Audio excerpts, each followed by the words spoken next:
Assalamualaikum warahmatullahi wabarakatuh. Um, Perkenalkan, kami dari kelompok Primus Gang. akan mempresentasikan proyek mobile untuk PTS 2. Oke, di sini aplikasinya itu tentang Grocery Mart. Ini jelas. Kan maju sih. Oke, lanjut aja ya, langsung buka aplikasinya.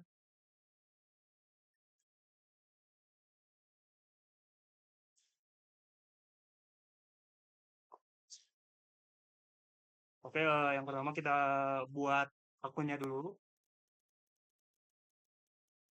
Contoh warungnya Rongdean. Emailnya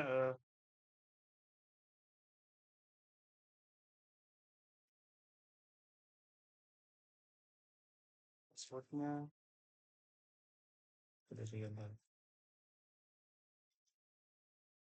daftar. Habis itu kita coba login.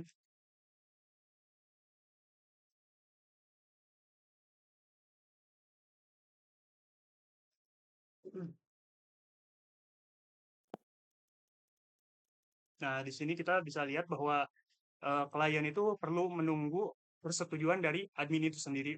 Maka dari itu admin harus approve dulu, kurang lebih seperti itu. Kita lanjut ke tampilan admin ya, boleh.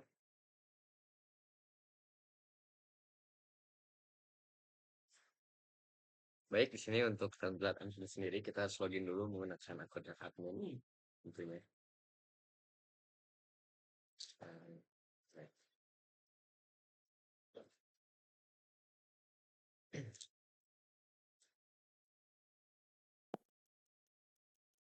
Nah, di sini ada yang tadi ya, yang habis klien ngedaftar, di situ kan klien harus menunggu dulu approval dari si adminnya. Di sini kita bisa langsung terima. Ya, terima. Nah, jadi untuk di adminnya sendiri di sini itu ada user. Jadi kita bisa lihat user ada siapa aja di sini. Terus ada statusnya juga, ada pending, diterima sama ditolak. Terus di sini juga ada produk. Produknya di sini kita nampilin berapa macam produk yang kita jual. Terus di sini ada total stoknya dari setiap produknya ini. Terus di sini juga ada total produknya ada berapa, dan juga di sini ada pesanannya. Nah, pesanan ini dari eh, input yang di produk yang diinput sama klien. Itu.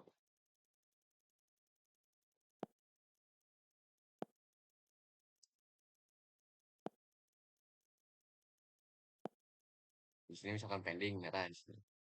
Jadi di sini bisa dikirim.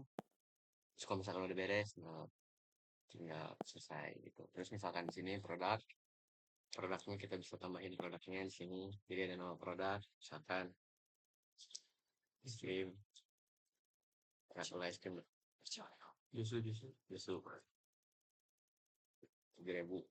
ya. 7, di sini stoknya ada 1.000 misalkan. Nanti di sini langsung ada di bagian produk sih gitu. Nah, di sini ada yang di sini juga kita bisa ngeliat si produknya yang misalkan udah habis kan. Bus. Nah, bus. Tuh. Terus eh, oke, sekarang kita lanjut ke klien.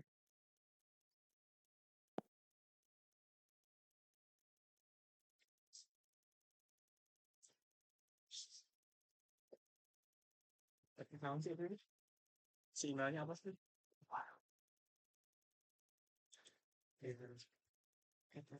Oh, yang mana boleh? Dia dong kok. Itu klien. Nah, di sini Nah, di sini kita beralih ke bagian klien. Bisa dilihat di bagian klien itu ada ditampilinnya yang pertama ada produk yang tersedia yang ditambahin oleh admin sebelumnya. Di sini ada beberapa barang, misalnya ada bawang 1 kilo, beras, Nah, misalnya kita sebagai klien ingin menambahkan produk atau ingin membeli, kita bisa klik ini, tombol cover, nanti akan masuk ke bagian keranjang. Misalnya ini satu, tambah beras, garam, gula, bawang putih, ada tepung. Nah, di sini coba misalnya kita ada misalnya di sini ada harganya di bawang 6.000, beras 10, garam 5.000, gula 10, bawang putih 6.000, kangkung 3.000. Di sini ada perhitungannya bisa dilihat. Total barang yang kita beli ada 40.000. Di sini ada pajaknya juga 1.400, ada ongkir di sini 15.000. Nah, misalnya kita buat pesanan. Nah, nanti akan order berhasil dan stok berkurang. Nanti stoknya itu akan secara otomatis berkurang di bagian admin. Nah, bisa dilihat di sini untuk status pesanan.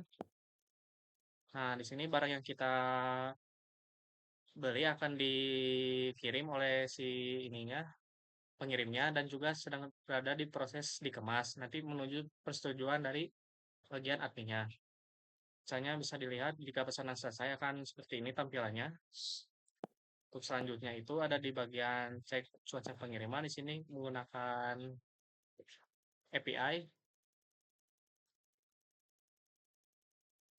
Nah, bisa dilihat ini teh mengambil cuaca API secara langsung dari kota Jakarta misalnya. Sekarang ada suhunya itu ada di 26,5 derajat Celcius. Di anginnya itu 9,6 km per jam. Nah, itu selanjutnya ada info aplikasi. Di sini ada tim pengembang kami. Bisa dilihat ada Muhammad Lutfi Alamsyah, ada Diki Yuda Christian, ada Muhammad Reza Faisal, ada saya sendiri dan Aliandra, dan juga ada Muhammad Taufik Ramahuddin. Dan untuk sumber data API-nya itu ada di linknya di sini. Aplikasi ini menggunakan Open Meteo API untuk data si cuacanya. Mungkin cukup sekian dari bagian klien. Selanjutnya akan dilanjutkan oleh rekan saya.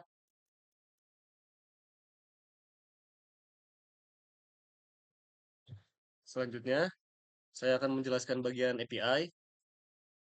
Jadi, di bagian API itu, kita menggunakan Open Meteo, itu sebagai weather forecast. Di sini ada banyak pengaturan untuk API-nya, bisa dari temperatur, hujan, ataupun dan lain-lain. Tapi saya di sini menggunakan cuaca saja dan angin. Di sini cari saja, misal Jakarta. Nah, ini Jakarta Pusat. Lalu di bawahnya akan muncul link API tersebut. Dan itu masukin ke codingannya. Terus jika di open API URL-nya, dia akan seperti ini. Jadi kita hanya ambil beberapa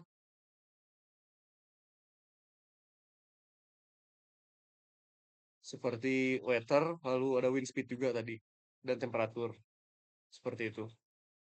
Itu untuk API-nya. Selanjutnya akan dilanjutkan oleh rekan saya. Oke. Oke, sekarang saya mau jelasin bagian Firebase-nya. Jadi di aplikasi kita tuh kita pakai penyimpanan dan login notifikasinya itu pakai server Firebase. Nah, pertama ada notifikasi. Nah, di sini tuh akun-akun yang udah terdaftar di aplikasi tadi, yang contohnya yang dicoba sama rekan saya itu kayak warungdean.com, dia langsung masuk ke sini buat akunnya. Terus ada sign metodenya, jadi email passwordnya itu bisa pakai kayak tadi. Nah, terus buat si penyimpanan setiap produk, terus ordernya, terus akunnya tuh semuanya kesimpan di sini. Jadi si Firebase juga nggak cuma bisa jadi login notification, tapi dia juga bisa jadi penyimpanan, server penyimpanan NoSQL kayak gitu. Nah, misalkan kayak gini nih tuh, ada item-item yang ada kayak beras dan segala macam. Nah, kurang lebih kayak gitu buat si Firebase-nya. Terima kasih.